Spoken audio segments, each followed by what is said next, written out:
The very last page of the workbook is this practice guide, and I love it because I love to use my tracing paper and just put it over the top and do some practice. So I just want to quickly give you a couple tips with connecting your letters.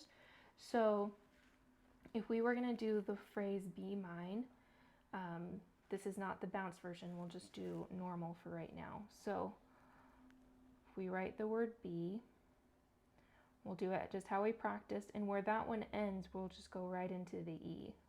So there's be, and then mine.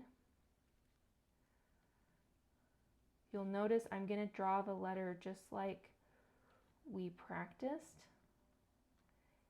I'm ending almost all the letters at the waistline, because if they connect up high, like these ones did, it creates this little triangle of negative space, which makes it easier to read. So that's something when you're connecting letters, you want to have a high connection point.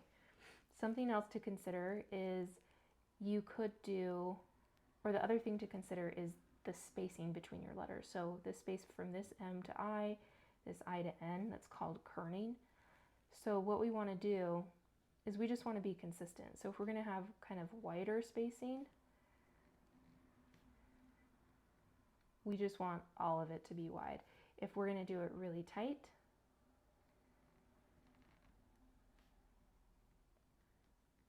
we want all of it to be tight. And you'll notice that the letters themselves become wider or tighter together. Like the space of these letters is all really tight, and this one, it's a little looser. So you just want to be consistent, generally consistent with that. So when you're doing Be Mine and you're trying to decide, okay, this is how I know how to draw it with my script, but I want to do the bounce style, like how do I do that? So what you're going to do is you're going to start the same way with the B, and you're just going to choose certain aspects that you want to bounce. We don't have to bounce every single letter, but we want to kind of go maybe every other and just kind of alternate through. So for the B, we can do what we practice, where we do an exaggerated ascending loop. We do a tiny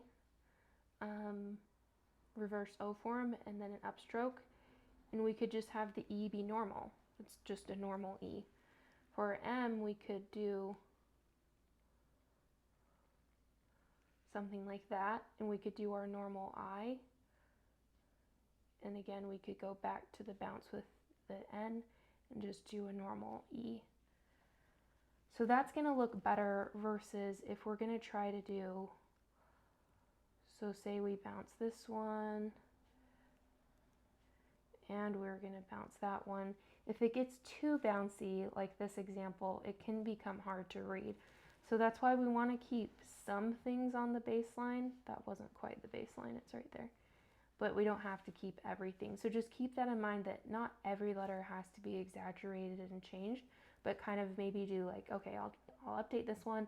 And some letters are easier just to keep as is, like the E, the I, the C.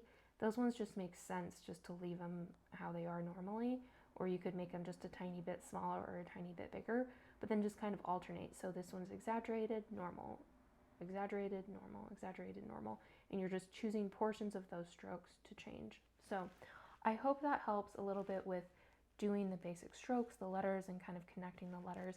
Please let me know if you have any questions. I'm going to be sharing some tutorials about how to actually put these on your cards, put these on your treat bags, so be looking for those. But definitely just any questions you have, put them in the comments and I'm happy to answer them. Thanks for watching.